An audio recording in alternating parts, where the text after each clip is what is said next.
Hello, this is day 14 of my psalm reading series.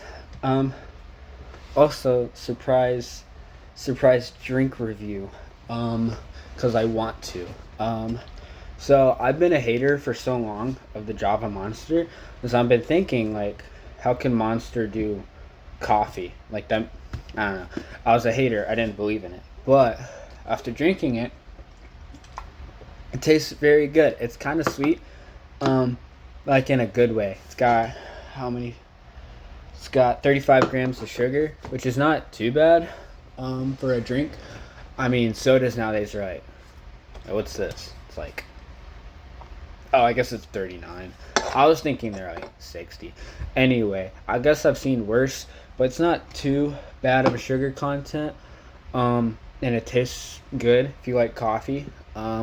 It's not like a black coffee either. It's like milk and like half and half almost. But it's the Loca Mocha. I give it a 7.5 out of 10. Anyway, drink review done. We're going to get into Psalm 14. Verse 1. The fool says in his heart, there is no God. They are corrupt. They do abominable deeds. There is none who does good. The Lord looks down from heaven on the children of man to see if there are any who understand, who seek after God. They have all turned aside. Together they have become corrupt. There is none who does good, not even one. Have they no knowledge? All the evildoers who eat up my people as they eat bread and do not call upon the Lord, that they are in great terror, for God is with the generation of the righteous. He would shame the plans of the poor, but the Lord is his refuge. Oh, that salvation for Israel would come out of Zion. When the Lord restores the fortunes of his people, let Jacob rejoice, let Israel be glad. So I like this a lot. This psalm is really about people who reject wisdom, and moral authority. To all the fools in this instance who reject God.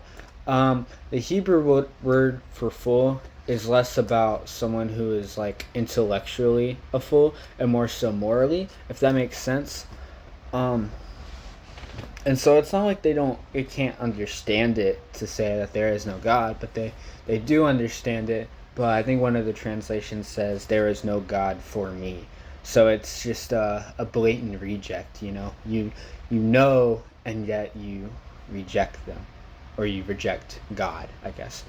So that is what this is talking about.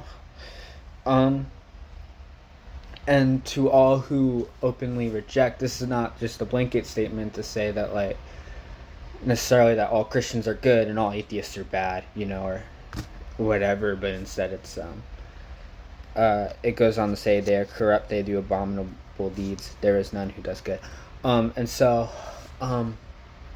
this is saying, like, you know, there's so many arguments for God. I mean, for one, there's just morality, you know, like who's the one who created morality in the first place, right? You know, everything on this earth points to a designer. And, you know, just the scientific method wise, it's like, you know, the Big Bang or whatever isn't like provable or testable. They have tried it in a lab and it like yielded toxins or whatever. I don't have any sources for that. If I did more research, I would. I know about that. Anyway, sorry. It's this Java monster. Anyway, all that to say, in a generalized sense, people that don't subscribe to Christianity are generally like more devoid of morality. You know, they're not in the Word, obviously. They don't believe in it, and so yeah, it's just grounds to. I mean, we're all sinners at the end of the day. You know, we all fall short. You know, we all have to die to our cross every day. Die to our flesh. But we, as Christians, we know to do that. You know, and so it's the difference between like knowing to do that and then not doing it, and then not knowing about it at all, which is why evangelism is so important. Anyway, it goes on to say in verse 3, they have all turned aside. Together they have become corrupt. There is none who does good, not even one. And so that's not even just talking about like the atheists or people who are fools that don't don't subscribe to God willingly. It's talking about all of us. None of us are good, like, I mean, what is good if not what God says is good, right? And we all fall short of that every day, pretty much. But it goes on to say, and this reminds me of John 3:10 or 20. John 3:20.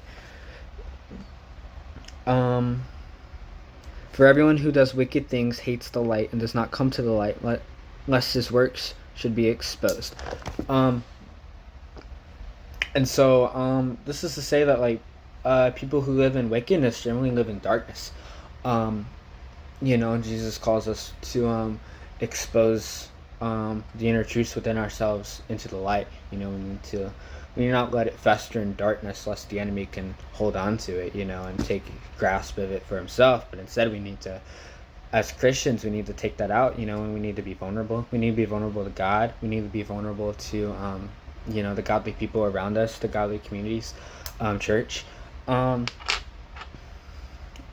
body of Christ. We need to like put that at the altar if there's like a physical manifestation of that, but more so just a generalized sense of vulnerability is what we need in the body. So many people in the church, we generally just go to church and then just like we have our own vices at home that we like subscribe to, and it's okay because we go to church, right? But like that's not what God calls for us. That's it just takes away so much of the plan that God has for us if we are a slave to anything except Him, right? Like Jude says in his book, like, and James as well, that I'm a slave to God. Not in like a derogatory way, of course, but instead just like that I give my everything to Him. That let everything I do be glorified. Or let Him be glorified in everything that I do. Oops, almost heresy. Anyway, no, I must decrease so He can increase. All right. This ends in hope, which is awesome. It says, "Oh, that salvation for Israel would come out of Zion. When the Lord restores the fortune of His people, let Jacob rejoice, let Israel be glad." It says when, not if. When the Lord restores the fortunes of His people, not if. So that's very important.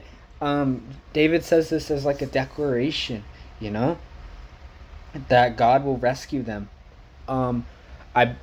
I could be wrong, but I think this is referring to Jesus, that Israel and like the tribes of Israel would be glad that their sins are, have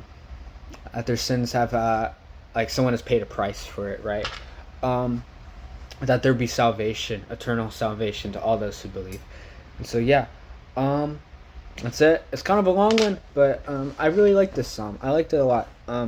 It's one of the psalms I hadn't read that often, but part of the series for me is just getting into psalms more and more and like trying to understand it deeper and deeper. So yeah, that's it. Thank you for listening. I hope you liked the drink review. That was new, spontaneous. Shout out to Bluey. I love Bluey. All right, bye.